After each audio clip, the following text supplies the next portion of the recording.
Hello, welcome to BL-101, New Testament Greek. This is lesson 1A, and it's in studying for the Greek alphabet. The purpose of this lesson is to memorize the Koine Greek alphabet. It's also to recognize the various letters and to learn how to pronounce the various sounds. The textbooks we're going to be using, I would highly recommend you can get the New Testament Greek for Beginners by J. Gresham Machen. You can find these books at usedbooksearch.co.uk. Another book that I'd recommend you getting is a copy of the Textus Receptus, Greek New Testament. You'll be reading the words, pronouncing them. Even with this first lesson, I'd recommend it.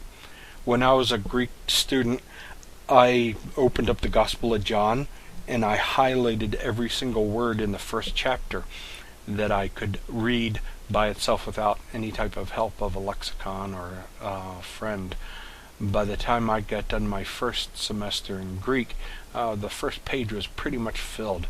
The Gospel of John's a real easy book to read, and it would be exciting to start to recognize letters that we're working on and be able to read them to yourself and understand what they're saying. So basically, two textbooks. You really don't need J. Gresham Machen's book. I recommend it.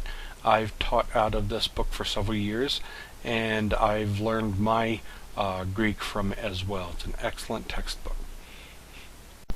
Okay, here's some tips to studying. Number one, set aside a specific time slot to study.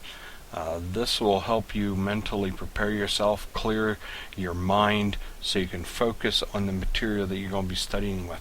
This won't just help you out with New Testament Greek, it'll help you out with all your classes. Remove those distractions.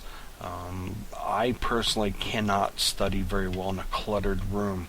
I can't study when things are distracting me.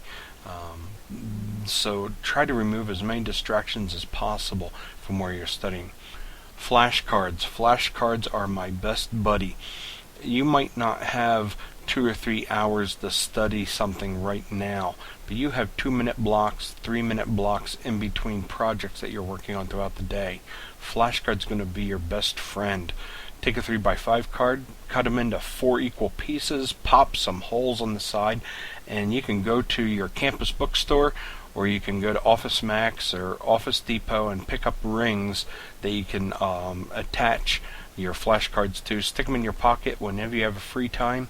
Just pull them out and study. Flashcards really will help you. And finally is practicing on your handwriting. Your handwriting really does reflect the amount of time you invest in studying. Anyone that runs slipshod over their handwriting when you're writing out your alphabet, your letters, personally tells me as a teacher that you're really not taking your studying seriously. When you practice on your handwriting, you're focusing on your work and you'll study a whole lot better. So these are a couple tips on studying, and I hope they help you. Okay, let's start with the alphabet. Alpha, you don't need to memorize the capital letters. They'll come as you study the Greek New Testament. So let's just focus on memorizing the lowercase, the small letters. First letter is alpha, just a simple loop that starts in the upper right-hand corner, loops around and ends at the bottom. This makes an ah sound, as in father. Next letter is beta. Beta, B sound, starts at the bottom. Doesn't have a spine really as a normal English B does, but it starts down at the toe below the line, moves your way up, makes the first top loop, and then makes the second loop. Very, very simple to do. Third letter is gamma. Gamma makes a G sound as in got. It looks almost like a Y or a V with a loop down in the middle that goes down below the line. It's important to note on this that when a gamma comes before another gamma, kappa, or key, that gamma is pronounced like an NG sound. Example is the word ungalos. Ungalos. It's not uggalos, it's ungalos. That is a gamma. The fourth letter is delta. Delta. It looks almost like a circle with a squiggly hat on top. You can start with a hat and loop around. It makes a D sound. Small letter epsilon. It looks like our E. The font here has a little different than how I write it out. I usually make something that looks like a C, and then I put a horizontal line through it. But it doesn't matter. This is a good E. I don't have a problem with it. This epsilon has a short vowel sound, as in get. Get. So that epsilon will be There's a longer sound. Epsilon will not make it. We'll talk about the eta coming up, but the next letter we have is a zeta. Zeta. That makes a DZ sound, like a dzz. DZ sound. Zeta has a little hat, comes down. You see that little tail at the bottom of the zeta? That's below the line. So you have a hat, curvature, then a below the line curve right down. That's a zeta. We have also here in the next letter is a eta. It's pronounced eta, and it has an A sound as in late. Late. So we have a short sound of in epsilon, and this is the long sound A as in late. Eta. Looks a little bit like a lowercase English n, but the front toe comes down below the line. Next letter is the letter theta. Theta. Simple. You have a loop with a horizontal line through it. This makes a TH, a th sound. Theta.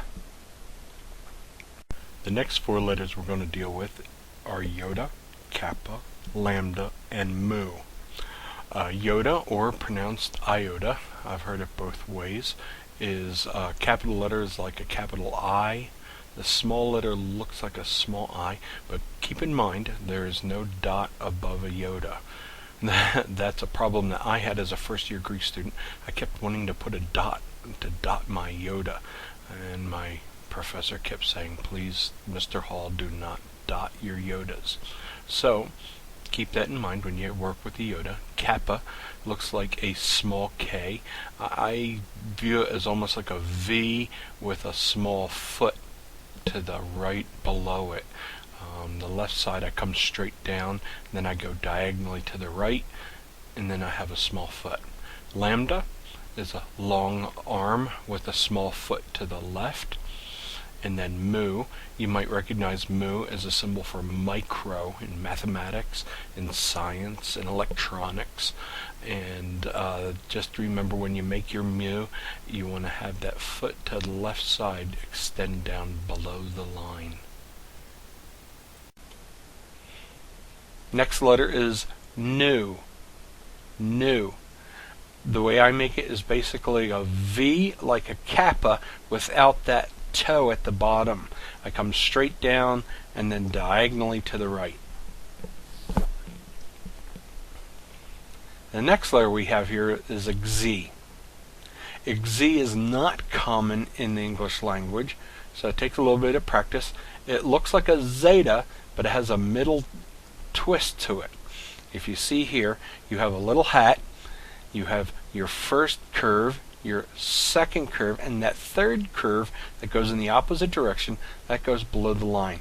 It makes a KS sound, as in socks. It's a XS, KS sound, but the best way I can describe it is like the word socks. Next letter is omicron. Omicron. It makes an sound. Now, J. Gresham Machen, in his textbook, he wrote O as in obey.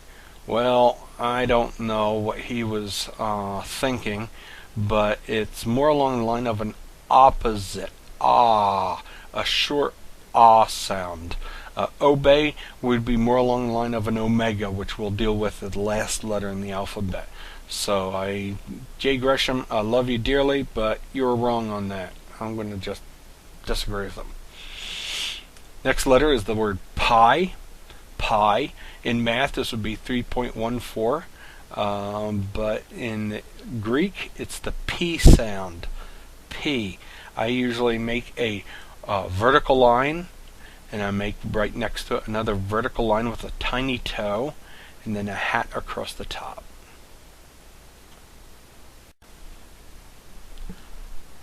The next letter we're dealing with is the letter Hro. Hro. It's pronounced R-H-O. Hro.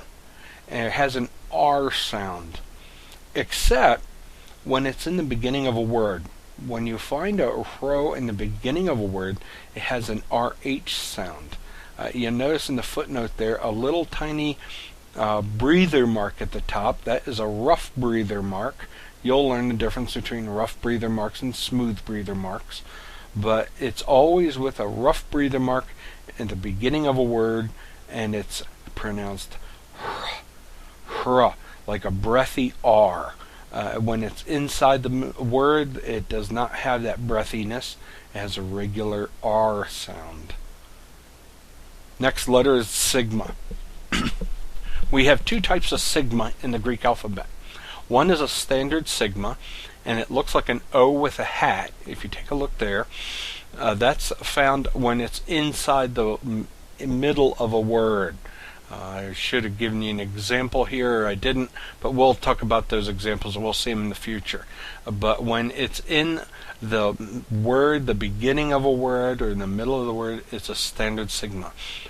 When a sigma is at the end of a word, it has a different shape to it. It looks almost like our English S, except that the toe comes below the line.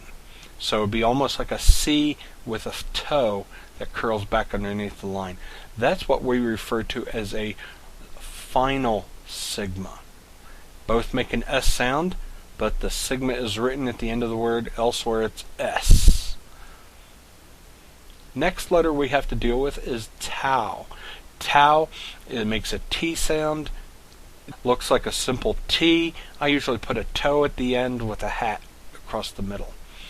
Upsilon, it's a French U or German U. It has you can see the wings on the side, looks like a regular U, but an English U normally has a spine to the right. This has no spine. It has two very fine little curvature wings. Next letter is Phi. Phi.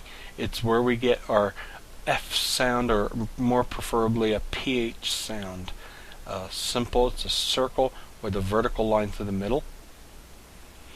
Next letter is Ki. Ki looks like an X. It has a CH sound, or harsh CH sound, and this is the letter Ki. The toe does go below the line a little bit. If you keep it above the line, that's no big deal. Next letter is Psi. Psi. It looks almost like an upsilon with a vertical line through it. It makes a PS sound. Ps, like in psychology, or different words like that. It's a PS sound. The final letter here is omega. Omega. It almost is like a W, produced like a W with a little itty bitty loop in the middle. I usually put that is the omega. That is O as in note, and also as in obey. Okay, well, that wraps it up for the Greek alphabet, lesson 1A of BL-101 New Testament Greek. Go over the alphabet, study it diligently hard. If you want someone to quiz you, let me know. You can contact me if you have any questions too. My website is NTGreekTutor.wordpress.com. You can also find me on Facebook at New Testament Greek Tutor.